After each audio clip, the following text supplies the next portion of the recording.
ગુજરાત કિસાન કોંગ્રેસના ચેરમેન પાલ આંબલિયા ફરી વખત એક મુખ્યમંત્રીને પત્ર લખ્યો છે અને ટોલ ટેક્સમાં થતી કમાણી અને ખેડૂતોના હિસ્સાને આપવાની માંગ કરી છે અને તેને લઈને એક પત્ર લખવામાં આવ્યો છે। જગતનો તાત જે અનેકો વખત રોડ બનતા હોય છે, આ રોડની અંદર તેમની જમીન એટલે કે ફળદ્રુપ જમીન પણ આની અંદર જતી રહે તેનો વાંધો નથી, પણ તેમના હિસ્સાના જે પૈસા કે આપવા જોઈએ તે પૂરા આપવામાં આવતા નથી। તેને લઈને આજ પાલ આંબલિયાએ ફરી વખત એક સરકારને પત્ર લખ્યો છે। પત્ર લખતા તેમણે જણાવ્યું કે રોડ બનાવવા જે ખેડૂતની જમીન સંપાદન થઈ હોય તે ખેડૂતનો હિસ્સો આપવાની માંગ કરવામાં આવી છે તેમના દ્વારા।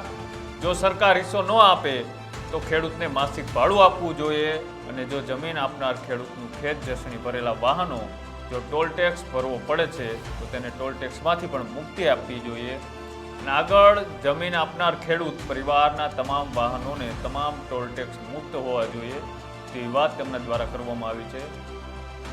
આમ તો ખેડૂત પાસેથી રાષ્ટ્ર નિર્માણના નામે જંત્રીના ભાવે જમીન લેવામાં આવે છે અને રાષ્ટ્ર નિર્માણના નામે જમીન લઈ રોડ બનાવી ટોલ ટેક્સનો એક ધંધો કરવામાં આવે છે અને સરકારે ટોલ ટેક્સના નામે દુકાનો જે ખોલી છે તો ખેડૂતો પાસેથી સસ્તા ભાવે જમીન કેમ લેવામાં આવે છે તેવા પણ તેમના દ્વારા એક સવાલો કરવામાં આવ્યા છે અને અવારનવાર જામનગર જિલ્લો હોય કે જૂનાગઢ કે રાજકોટ ત્યાં જે રોડ બનતા હોય છે તેમાં ખેડૂતોની પોતાની જમીન સંપાદનની અંદર જતી રહે છે અને ખેડૂતો આંદોલન પર અનેક વખત ઉતરે છે।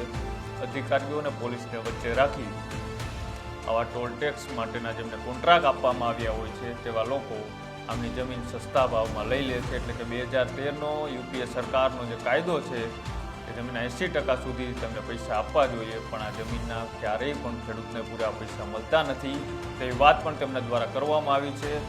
અને વધુમાં જણાવતા પાલ આંબલિયાએ શું કહ્યું તે પણ એકવાર સાંભળો।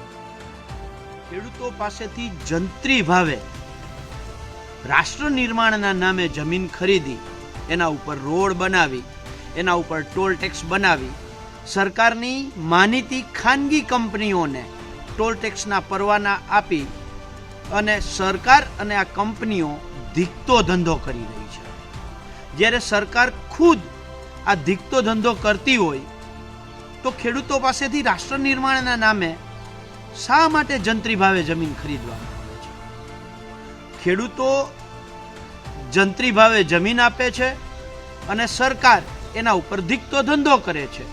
ગુજરાતનો જ દાખલો લઈએ તો 9 ટોલ ટેક્સ જે છે અને આ 9 રોડ બનાવવાનો જે ખર્ચો થયો છે એ લગભગ 11,000 કરોડની આસપાસનો ટોટલ ખર્ચ સામે અત્યાર સુધીમાં 19,000 કરોડ રૂપિયા ટોલ ટેક્સમાં સરકારે વસૂલી લીધા છે। તો 11,000 કરોડની સામે 19,000 કરોડ વસૂલ્યા પછી પણ ત્યાં વસૂલાત તો ચાલુ જ છે। ત્યારે સવાલ ઊભો એ થાય છે કે સસ્તા ભાવે ખેડૂતો પાસેથી જમીન લઈ અને સરકાર તો ધંધો કરે છે। જ્યારે સરકાર ધંધો કરે છે તો અમારી કિસાન કોંગ્રેસની બહુ સ્પષ્ટ માંગ છે કે સરકારે આ ધીકતા ધંધામાંથી જે જમીન ખેડૂતોએ આપી છે એ દરેક ખેડૂતને એમાં હિસ્સો આપવો જોઈએ। જો સરકાર હિસ્સો ન આપી શકતી હોય તો એમને ભાડું આપવું જોઈએ। અત્યારની પરિસ્થિતિ એવી છે કે ખેડૂતો પાસેથી પાણીના ભાવે જમીન પચાવી લઈ અને સરકાર ધંધો કરે છે। ખેડૂતોનું પોતાનું જણસી ભરેલું વાહન જો ત્યાંથી ટોલ ટેક્સથી પસાર થાય તો એને પણ ફ્રીમાં જવા દેવામાં આવતા નથી। ખેડૂત પોતાની કાર લઈને એ ટોલ ટેક્સ પરથી પસાર થાય તો એમને પણ ફ્રીમાં જવા દેવામાં આવતા નથી। તો આ તો ખેડૂતો હારે ઘોર અન્યાય છે। 2013નો જમીન સંપાદનનો જે કાયદો હતો એ કાયદાનો ગુજરાતમાં અમલ કેમ નથી થતો? એ કાયદા મુજબ 80% ખેડૂતોની સહમતિ હોય તો જ જમીન સંપાદન થવું જોઈએ।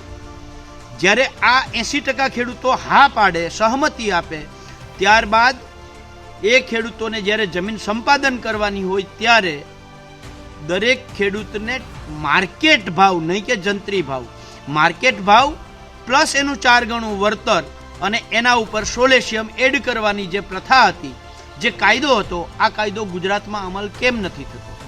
એટલે રાજ્ય સરકારને વિનંતી છે કે જ્યાં જ્યાં ખેડૂતો પાસેથી જમીન લઈ સરકારે ધીકતો ધંધો કરવો હોય, એ વીજ કંપનીઓ હોય કે રોડના ટોલ ટેક્સો હોય, દરેકમાં ખેડૂતને કાં તો માસિક ભાડું આપો અથવા તો ટકાવારી મુજબ એ નફામાંથી ખેડૂતોને હિસ્સો આપો, એવી ગુજરાત કિસાન કોંગ્રેસની માંગ છે.